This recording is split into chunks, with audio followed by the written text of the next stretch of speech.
आज की वीडियो में हम लीनियर अलजेब्रा के टॉपिक में देखेंगे कि general properties of vector space क्या होती हैं। बट उससे पहले एक कमेंट आया था, उसमें किसी को इस क्वेश्चन में डाउट था कि ये लीनियर अलजेब्रा क्यों नहीं है। तो वो वाला पहले इस क्वेश्चन को एक्सप्लेन कर देती हूँ, उसके बाद हम प्रॉपर्टीज़ के बारे में बात करेंगे। देखिए, इस क्वेश्चन में क्या है, आपको ये बताना है कि अगर कोई वेक्टर स्पेस है तो आपको ये बताना था कि इन ऑपरेशंस के साथ, जहाँ पे इसको कहेंगे हम वेक्टर एडिशन और इसको कहते हैं स्केलर मल्टीप्लिकेशन, और ये वेक्टर स्पेस नहीं बनाता है। तो इसके लिए क्या करना होगा, आपको वेक्टर स्पेस की कोई भी एक प्रॉपर्टी जो ये होल्ड नहीं करता है वो आपको एक्सप्लेन कर देनी है। इसी वजह से वो वेक्टर स्पेस नहीं बनाता है। तो इसमें कौन सी प्रॉपर्टी नहीं होल्ड होती है? देखिए, उसमें मैंने क्लोज बताया होल्ड करेगा, एसोसिएटिविटी बताएगा होल्ड करेगा, लेकिन इसमें आइडेंटिटी एग्जिस्ट नहीं करती है। हम ये कह रहे हैं डज नॉट एग्जिस्ट आइडेंटिटी। क्यों नहीं एग्जिस्ट करती है ये भी देख लीजिए।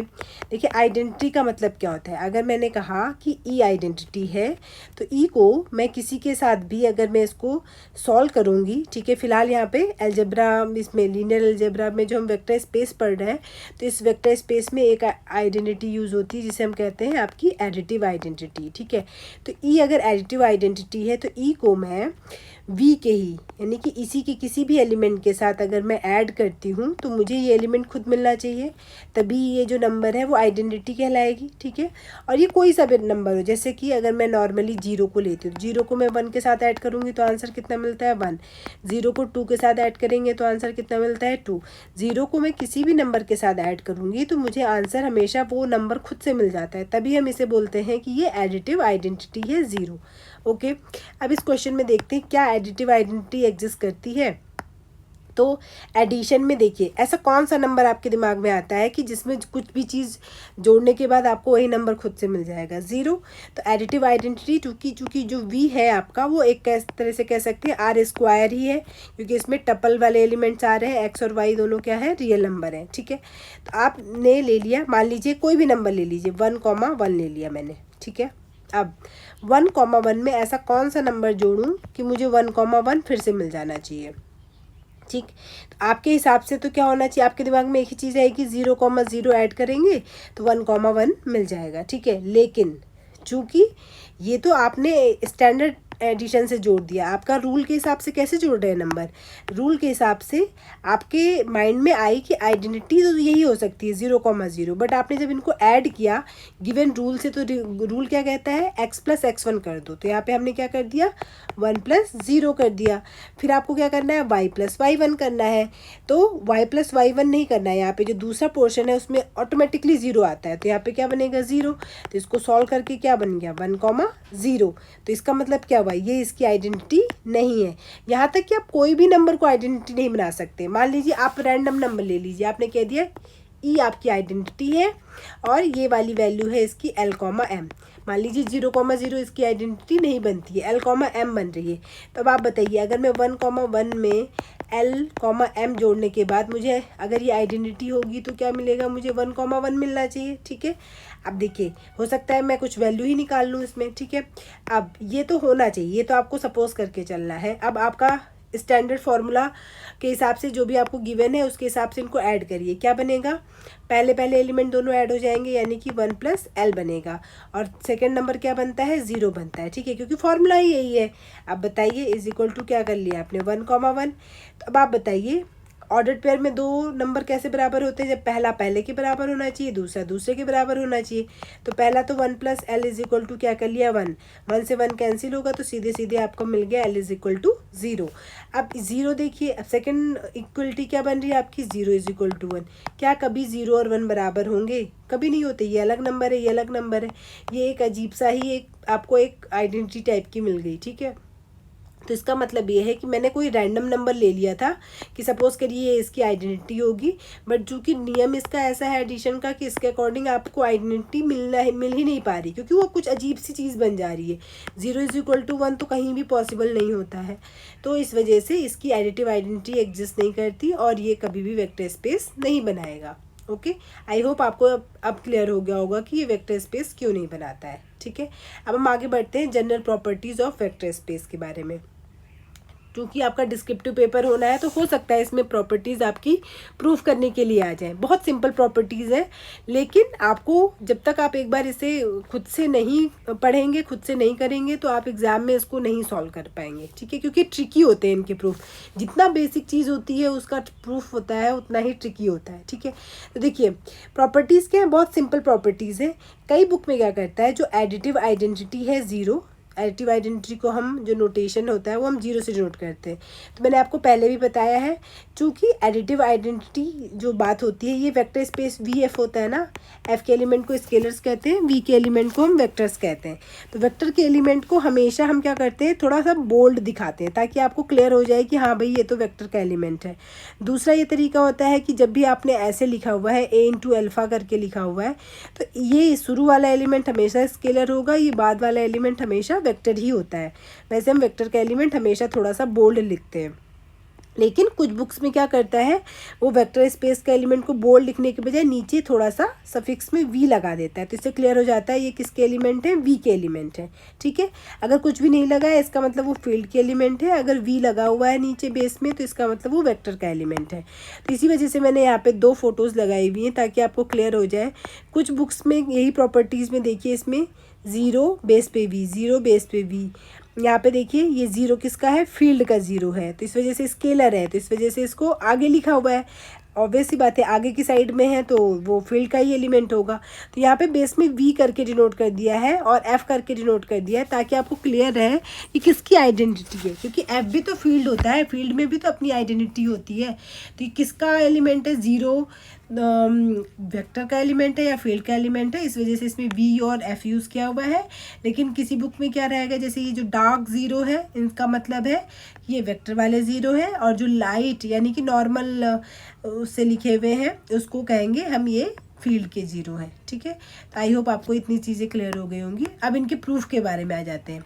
प्रूफ बहुत सिंपल है, एक एक करके इनका प्रूफ करना स्टार्ट कर लेते हैं। सबसे पहले पहली प्रॉपर्टी का प्रूफ देखते हैं, ठीक है। तो जो सबसे पहली प्रॉपर्टी है कि आप कभी भी a इंटू यहाँ पे बोल्ड लेटर वाला ज़ीरो करेंगे तो आपको ज़ीरो मिलना चाहिए, ठीक है। आपको ये प्रूफ करना है यहाँ पे। वैसे जनरली तो a इंटू ज़ीरो बराबर ज़ीरो होता है, बट आपको ये बताना है कि अगर ये फील्ड का एलिमेंट है, ये वेक्टर का एलिमेंट है, तो आपका सॉल्व करने के बाद जो ज़ीरो बनता है वो फिर से किसका एलिमेंट बनता है, वेक्टर का ही एलिमेंट मिलता है। और ऑब्वियस सी बात है, हमने देखा है कि वेक्टर स्पेस ऑलरेडी है, वी एफ एक वेक्टर स्पेस है, तो इसका मतलब ये हुआ कि इसमें स्केलर मल्टीप्लिकेशन के अंडर में ये क्लोज होगा। क्लोज होने का मतलब अगर मैंने एक स्केलर लिया, एक वेक्टर लिया, तो ये सॉल्व करने के बाद फिर से वेक्टर का ही एलिमेंट बनेगा, ठीक है।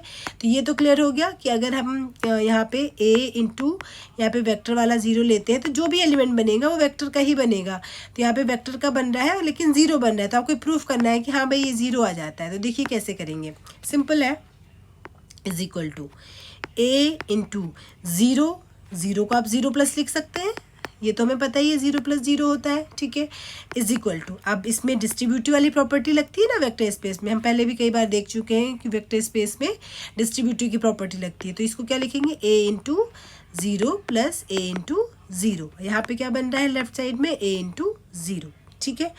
अब बताइए a इंटू ज़ीरो हो गया, ये तो वेक्टर का एलिमेंट है, क्योंकि ज़ीरो क्या है आपकी डार्क वाला ज़ीरो, वेक्टर आइडेंटिटी है, एडिशन आइडेंटिटी। तो इसको मैं किसी भी नंबर में अगर मैं फिर से ऐड कर दूं तो मुझे फिर से वही मिलेगा, यानी इसको मैं इससे रिप्लेस कर सकती हूँ ना, इसको सॉल्व करके फिर से यही तो बन जाएगा, इज इक्वल टू क्या हो गया, a into zero plus a into zero. अब देखिए a इंटू ज़ीरो समझ में आ रहा है, ठीक है। अब आप बताइए, एक ही तरीका पॉसिबल है ना, किसी नंबर में कोई नंबर आपने ऐड किया है तो आपको फिर से वही नंबर खुद से मिल जा रहा है, ठीक है। तो ये कब पॉसिबल है, जब ये पॉसिबल है कि इनमें से एक नंबर क्या हो, ज़ीरो हो। तो बस सीधे सीधे आपको कह देना है कि आपने कंपेयर किया और आपको पता चला कि a इंटू ज़ीरो बराबर ये ज़ीरो बनेगा, तभी इसको सॉल्व करके a इंटू ज़ीरो बन पाएगा। तो इस वजह से इसको हम कह दिया कि ये ज़ीरो के इक्वल होगा। तो आई होप आपको ये पहला वाला प्रूफ क्लियर हो गया। बहुत सिंपल है, बस घुमा फिरा के आपको ज़ीरो एक एडिटिव आइडेंटिटी है, बस वही यूज़ करना है। पहले आपने ज़ीरो ऐड करके बताया कि ये हो जाएगा, डिस्ट्रीब्यूट कर दिया। अब आप कह रहे हो कि इस नंबर में मैंने कुछ ऐड किया, वो ऐड करके मुझे फिर से यही नंबर मिल गया, यानी कि इनमें से एक नंबर क्या बन रहा होगा, ज़ीरो बन रहा होगा। तो ज़ीरो हो गया, तो a इंटू ज़ीरो बराबर यानी कि ज़ीरो लिख दिया, पहली प्रॉपर्टी प्रूफ हो गई। सेकेंड प्रॉपर्टी पे आते हैं, ज़ीरो, यहाँ पे ये फील्ड का ज़ीरो है, ये अल्फ़ा है इज इक्वल टू, फिर से ये डार्क वाला ही ज़ीरो बनेगा, भले ये फील्ड का ज़ीरो है, वो इस वजह से क्योंकि अभी बताया था ना क्लोज होता है अंडर स्केलर मल्टीप्लिकेशन, तो जब भी एक स्केलर और एक वेक्टर आएगा सॉल्व करके वो वेक्टर का ही एलिमेंट मिलेगा, ठीक है, तो फिर से ये आपका ज़ीरो आएगा। अब आपको इसको प्रूफ करना है, इसका भी प्रूफ सेम इसी तरीके का है। ज़ीरो को आप zero plus zero into alpha लिख सकते हैं, इसको फिर आप zero into alpha plus zero into alpha लिख सकते हैं, इज इक्वल टू कितना बन रहा है, देखिए आपने कहाँ से स्टार्ट किया, ज़ीरो इंटू अल्फ़ा से स्टार्ट किया, इसको आप ये लिख सकते हैं, यहाँ से स्टार्ट किया आपने, ठीक है, ये लिखा। अब क्या करिए, इन दोनों को ले लीजिए, लास्ट और फर्स्ट की जो दो चीज़ें हैं इन दोनों को, कि zero alpha is equal to zero into alpha plus zero into alpha, फिर से वही चीज़, ये चीज़ यही चीज़ ऐड करने के बाद कोई चीज़ आपने ऐड करी, फिर से आपको वही चीज़ मिल गई, तो इसका मतलब एक नंबर तो इसमें ज़ीरो ही होगा ना, तो बस यहाँ से भी आपने बोल देना है zero into alpha is equal to vector वाला ज़ीरो। तो ये वाली प्रॉपर्टी भी प्रूफ हो गई है, ठीक है। तो बहुत छोटे छोटे प्रूफ हैं, बहुत बड़े नहीं हैं। अब आते हैं हम इस थर्ड वाली प्रॉपर्टी पे। थर्ड प्रॉपर्टी क्या कह रही है कि जब भी आप a इंटू माइनस अल्फ़ा करेंगे तो आप उसमें से माइनस बाहर लिख सकते हैं, a into minus alpha is equal to minus a into alpha, आप इसको ऐसे लिख सकते हैं, ठीक है। अब ये प्रॉपर्टी कैसे प्रूफ करेंगे, ये भी सिंपल प्रॉपर्टी ही है। तो देखिए सबसे पहले इसमें ये देखिए कि आपको कौन सी चीज़ यूज़ करनी है। इसमें जो कि वेक्टर स्पेस होता है तो इसमें एडिटिव आइडेंटिटी के साथ साथ एडिटिव इन्वर्स भी एग्जिस्ट करता है ना। तो देखिए क्योंकि वी प्लस क्या होता है, ग्रुप होता है, तो एडिटिव इन्वर्स भी एग्जिस्ट करेगा ही, यानी कि अगर कोई एलिमेंट अल्फ़ा है तो इसका एडिटिव इन्वर्स क्या होता है, माइनस अल्फ़ा, ठीक है। तो इसी तरीके से यही चीज़ इसमें यूज़ होने वाली है। तो देखिए कहाँ से स्टार्ट करेंगे, इसको स्टार्ट करेंगे ए से इंटू अल्फ़ा प्लस और अंदर लिख लीजिए माइनस अल्फ़ा, ठीक है। ये अल्फ़ा और ये उसका एडिटिव इन्वर्स, यहाँ से स्टार्ट करेंगे, इस डिस्ट्रीब्यूटिव वाली प्रॉपर्टी लगाएंगे तो ए अल्फ़ा प्लस ए इंटू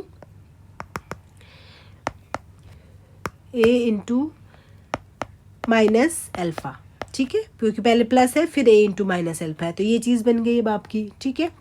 अब देखिए, अब यहाँ पे इसको अगर आप देख रहे हैं तो ये क्या है, A into zero is equal to A into alpha plus A into minus alpha. A into zero का मतलब क्या हुआ, ज़ीरो, अभी हमने प्रूफ किया है ए इंटू ज़ीरो बराबर ज़ीरो होता है, ठीक है। इज इक्वल टू कितना आ जाएगा आपका, zero is equal to a alpha plus A into minus alpha, ठीक है। तो अब एक बात बताइए, ऐसा कौन सा नंबर है, अगर एडिटिव आइडेंटिटी का मतलब क्या होता है, मान लीजिए कोई भी नंबर अल्फ़ा है, अगर मैं इसमें बीटा जोड़ के मुझे आइडेंटिटी मिल रही है तो इसका मतलब ये एक दूसरे के इन्वर्स हो गए, एडिटिव इन्वर्स हो गए। तो वही चीज़ यहाँ पे आपने कह दिया ये एक नंबर है, इसमें एक दूसरा नंबर जोड़ के आपको आइडेंटिटी मिल जा रही है, एडिटिव आइडेंटिटी, यानी कि ये एक दूसरे के एडिटिव इन्वर्स है। तो ए अल्फ़ा का एडिटिव इन्वर्स क्या होता है, ए अल्फ़ा का एडिटिव इन्वर्स, मान लीजिए इसको थोड़ी देर के लिए बीटा ले लीजिए, तो बीटा का एडिटिव इन्वर्स क्या होता है, माइनस बीटा यानी कि माइनस का ए इंटू अल्फ़ा। बट यहाँ पे तो इन्वर्स एक ही होता है, ठीक है, दो नहीं इन्वर्स होते हैं, हमेशा यूनिक होता है। यहाँ पे आप कह रहे हो ये एक दूसरे, अभी आप कह रहे हो कि ये दोनों एक दूसरे के एडिटिव इन्वर्स है, लेकिन असल में इसका एडिटिव इन्वर्स तो ये होता है, पर इन्वर्स आता भी एक ही है, यानी कि ये दोनों क्या होंगी, एक ही चीज़ होंगी, तभी ना आपके पास दो तरीके से सेम चीज़ आ रही है। तो इसका मतलब ए इंटू माइनस अल्फ़ा जो कि इसके हिसाब से एडिटिव इन्वर्स आ रहा है, वो इसका एक्चुअल एडिटिव इन्वर्स यानी कि माइनस ए इंटू अल्फ़ा इसके इक्वल हो जाएगा, ठीक है। तो घुमा फिरा के चीज़ें कही जा रही हैं, बट बहुत सिंपल है इनके प्रूफ। तो आई होप आपको ये थर्ड भी क्लियर हो गया होगा, ठीक है। इसी तरीके से आप ये फोर्थ और फिफ्थ भी ट्राई करिएगा, बहुत सिंपल है, ठीक है, इसमें ज़्यादा कुछ है नहीं। सिक्स्थ वाली प्रॉपर्टी में अब हम आ रहे हैं, ठीक है, ये दोनों आप खुद से ट्राई करिएगा। सिक्स्थ वाली प्रॉपर्टी देख लेते हैं कैसे होंगी सॉल्व। ए इंटू अल्फ़ा बराबर अगर ज़ीरो है तो या तो ए ज़ीरो होगा या तो अल्फ़ा आपका ज़ीरो के इक्वल होगा। तो इसका प्रूफ देख लेते हैं। आपको प्रूफ करना है ए अल्फ़ा इज इक्वल टू अगर ज़ीरो है, यानी कि दो संख्याओं का अगर स्केलर मल्टीप्लिकेशन आपने किया और वो ज़ीरो आ रहा है, तो इसका मतलब या तो ए ज़ीरो होगा या फिर आपका अल्फ़ा ज़ीरो होगा, यानी कि या तो एक तो वेक्टर क्वांटिटी वाला ज़ीरो हो जाएगा या फिर स्केलर वाला ज़ीरो होगा। कैसे प्रूफ करेंगे इसको प्रूफ करने के लिए आप स्टार्ट करिए कि ये तो आपको गिवन ही है ना, यानी कि ए अल्फ़ा बराबर आपने ज़ीरो ले लिया, ठीक है। आपको प्रूफ करना है दोनों में से एक तो ज़ीरो होना ही चाहिए, तो आपने कह दिया, पहले मान लिया कि ए ज़ीरो नहीं है लेकिन, ठीक है, तो अब आपने कह दिया ये तो मल्टीप्लाई करके ज़ीरो आ रहा है, पर आपने कंडीशन रख दी ए ज़ीरो नहीं आ रहा है, ठीक है। अब देखिए आगे बढ़ते हैं।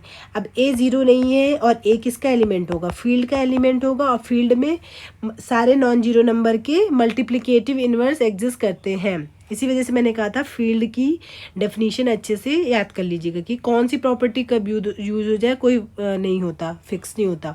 तो फील्ड का एलिमेंट होगा मल्टीप्लिकेटिव इन्वर्स एग्जिस्ट करेगा, क्योंकि ए फील्ड का है, यानी कि मल्टीप्लिकेटिव इन्वर्स क्या आता है, ए इन्वर्स। मैंने क्या किया, इसमें दोनों साइड ए इन्वर्स से ऑपरेट कर लिया, A into alpha is equal to A inverse into dark वाला 0, यानी कि वेक्टर वाला 0। अब इन दोनों को सॉल्व करेंगे तो क्या बचेगा, अल्फा, ये तो 1 बन जाएगा, इज इक्वल टू, ये हमने अभी देखा है कि इसको सॉल्व करके क्या मिलता है 0। तो आपने कहा था ए अल्फा इज इक्वल टू 0 है, लेकिन ए 0 नहीं है, तो अपने आप क्या प्रूफ हो गया, अल्फा बराबर तो 0 हो गया। तो आपको यही तो बताना है कि मल्टीप्लाई करके अगर 0 आ रहा है तो दोनों में कम से कम एक चीज़ 0 हो जानी चाहिए। तो ये चीज़ तो प्रूफ हो गई। अब आप उल्टा करिए, मान लीजिए ए अल्फा बराबर 0 है, आप कह दो अल्फा 0 नहीं है, ठीक है, ये वाली वैल्यू 0 नहीं है। अब आपको क्या करना है, आप थोड़ी देर के लिए मान लो ए भी 0 नहीं है, ठीक है, आपने कह दिया ना अल्फा 0 है ना ए 0 है, तो भी ये मल्टीप्लाई करके 0 बनते हैं, ठीक है, आपने एक्स्ट्रा चीज़ कर दी इसमें। अब आप आगे सॉल्व करेंगे, अब ए 0 नहीं है तो फिर से ए इन्वर्स एग्जिस्ट करेगा, ए इन्वर्स ए अल्फा बराबर कितना आ जाएगा आपका 0, दोनों साइड ए इन्वर्स को ऑपरेट करा आपने, ठीक है।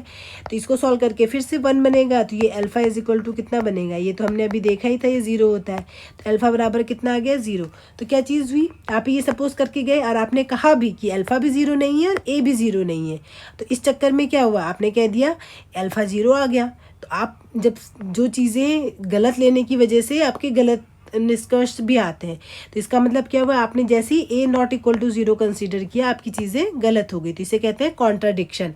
कॉन्ट्राडिक्शन को सही करेंगे तो इसका मतलब ए इज इक्वल टू 0 हो जाएगा, ठीक है। तो आई होप आपको ये सारी डेफिनेशंस जो प्रॉपर्टीज़ थी वो क्लियर हो गए होंगे। इनका प्रूफ आ सकता है, बाकी इतना थ्योरम के बीच में या क्वेश्चन के बीच में इम्प्लीमेंट करने के लिए तो आप आराम से यूज़ कर सकते हैं, बट हाँ प्रूफ थोड़ा ट्रिकी है इनके, तो इस वजह से मैंने आपको एक्सप्लेन कर दिए हैं। अब नेक्स्ट वीडियो में हम सब स्पेस के बारे में बात करेंगे, ठीक है। और कोई भी डाउट हुआ करे तो आप कमेंट्स में पूछ सकते हैं।